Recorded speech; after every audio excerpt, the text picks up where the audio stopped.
किसान साथियों, आप ये वीडियो में सरसों का खेत देख सकते हो। इसकी बुआई मैंने 27 अक्टूबर को की थी और इसमें मैंने जो बेसल डोज लगाई थी वो लगाई थी मैंने एसएसपी, क्योंकि उस टाइम डीएपी की बड़ी शॉर्टेज थी। डीएपी मुझे नहीं मिल रहा था, तो इसीलिए मैंने इसमें एसएसपी लगाया और साथ में इसमें मैंने नाइट्रोजन लगाया, यानी कि यूरिया, और साथ में मैंने इसमें सल्फ़र लगाया।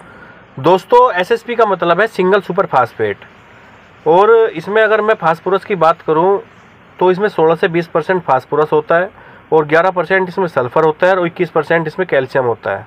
एसएसपी के बारे में किसान साथियों कुछ बातें करते हैं और इसके बारे में मैं कुछ चीज़ें बताना चाहूँगा। एसएसपी पानी में 100% घुलनशील है और एसएसपी में मौजूद सल्फ़र तिलहन की जो फसल होती है उनमें तेल की मात्रा को बढ़ाने में सहायक होता है, और एसएसपी में कैल्शियम भी होता है जो कि फसल की बढ़ाव के लिए बहुत ही अच्छा होता है, और एसएसपी दालों के लिए बहुत ही अच्छा उर्वरक है।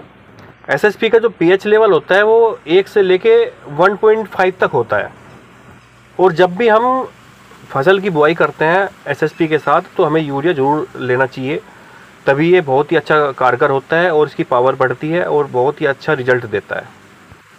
अब बात करते हैं किसान साथियों सल्फ़र की। सल्फ़र वैसे एसएसपी में होता है, लेकिन मैं फिर भी थोड़ा सल्फ़र इस्तेमाल कर रहा हूँ, क्योंकि सल्फ़र से क्या होता है कि हमारे एक तो जो तिलहन की जो फसल होती है उसमें तेल की मात्रा को बढ़ाता है, और सल्फ़र से हमारा जो पौधा होता है वो हरा भरा रहता है और उसकी जो इम्यूनिटी पावर होती है वो बनी रहती है, जिससे कि कोई रोग जल्दी से हमारी फसल को नहीं लगता है। इसलिए हमें बिजाई करते टाइम हमें सल्फ़र का इस्तेमाल ज़रूर करना चाहिए। और किसान साथियों, एसएसपी में नाइट्रोजन नहीं होता है, इसलिए नाइट्रोजन के लिए हमें थोड़ा यूरिया लेना पड़ेगा। यूरिया की मात्रा की बात करूँ तो किसान साथियों 5 से 10 किलो बीघा के हिसाब से आप यूरिया ले सकते हो, और सल्फ़र की मात्रा की बात करूँ तो किसान साथियों 1 से 2 किलो बीघे के हिसाब से आप सल्फ़र ले सकते हो। किसान साथियों, स्वागत करता हूं आपका फिर से आपके अपने यूट्यूब चैनल में खेती पर चर्चा। मैं हूं अमदीप तोमर। किसान साथियों, आज हम अपनी जो ये सरसों की जो फसल है इसमें हम पहला सिंचाई करने के लिए आए हुए हैं खेत में, और इसमें मैंने जो बेसल डोज लगाई हुई है वो मैंने आपको बताया है कि क्या क्या मैंने इसमें बेसल डोज लगाई है। और अब हम पहली सिंचाई के साथ जो हम खाद डालने जा रहे हैं। किसान साथियों, यदि अपनी बेसल डोज में यदि हमने कोई भी खाद की कमी की है तो आप पहली सिंचाई में उस खाद की पूर्ति कर सकते हो, और यदि आपने बेसल डोज में एसएसपी भी लगाया है, यूरिया भी लगाया है, सल्फ़र भी लगाया है, तो आपको जब हम पहली सिंचाई करते हैं पहली सिंचाई में सिर्फ आपको यूरिया के साथ सल्फ़र लगाना है। इसके अलावा आपको कुछ नहीं लगाना है। ज़्यादा खाद लगाने से कोई फ़ायदा नहीं है, आपको सिर्फ यूरिया के साथ सल्फ़र लगाना है। और यूरिया की मात्रा मैंने आपको बताई दी है, 5 से 10 किलो आप बीघे के हिसाब से आप यूरिया ले सकते हो और 1 से 2 किलो के हिसाब से आप सल्फ़र ले सकते हो। आप देख सकते हो किसान साथियों, मेरी सरसों की जो ये फसल है इसमें देखो कहीं भी फूल नहीं आया हुआ है, क्योंकि हमें क्या करना है कि हमें फूल आने से पहले ही पहली सिंचाई देनी है। और पहली सिंचाई का जो टाइम होता है किसान साथियों वो 35 दिन तो कम से कम होना ही चाहिए। 35 दिन से कम हमें सिंचाई नहीं करनी चाहिए। और यदि हमारी ज़मीन में अगर नमी की मात्रा कम है तो इसकी हम जो दिन होते हैं उसको कम भी कर सकते हैं, उसको हम 30 दिन में भी हम अपनी सिंचाई दे सकते हैं। तो किसान साथियों, हमें यूरिया को और सल्फ़र को अच्छी तरीके से मिक्स करना है। जैसे मैं अभी आप देख सकते हो, अच्छी तरीके से मिक्स करना है और अच्छी तरीके से और एक समान मात्रा से हमें अपने खेत में छिड़काव करना है बहुत अच्छी तरीके से। कुछ किसान भाई क्या करते हैं कि सिंचाई पहले कर देते हैं और उस सिंचाई करने के बाद खाद डालते हैं।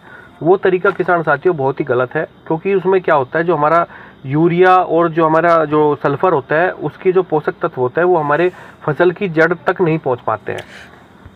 इसलिए हमें, अगर हम पहली सिंचाई कर रहे हैं अपनी सरसों में, तो हमें खाद पहले ही लगाना है, जिससे कि हम जब उसमें सिंचाई करते हैं तो वो खाद घुल के हमारी ज़मीन के अंदर चला जाता है और जो जड़ होती है जड़ को अच्छे तरीके से पोषण मिलता है और जड़ों का फैलाव बहुत अच्छे तरीके से होता है, जिससे कि जड़ के जो आसपास में जो हमारे पोषक तत्व होते हैं उनको वो अच्छी तरीके से ग्रहण कर पाते हैं।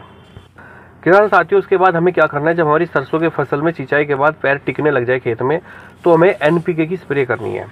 या तो हम 19-19-19 की स्प्रे कर सकते हैं या 20-20-20 की स्प्रे कर सकते हैं।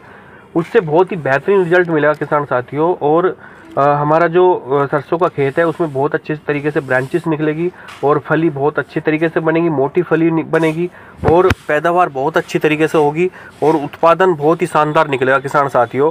और गारंटी है कि किसान साथियों कम से कम 3 कुंटल बीघे के हिसाब से सरसों निकलेगी। अगर इस तरीके से अगर मौसम अच्छा रहता है और सब कुछ सही रहता है तो 3 कुंटल बीघे के हिसाब से सरसों निकलेगी।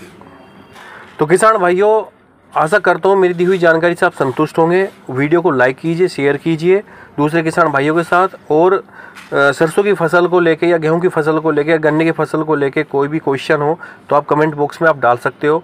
मैं कोशिश करूंगा कि आपके क्वेश्चन, आपका जो डाउट होगा उसको सोल्व करने की कोशिश करूंगा। तो किसान साथियों, इसी के साथ जय हिंद, जय भारत।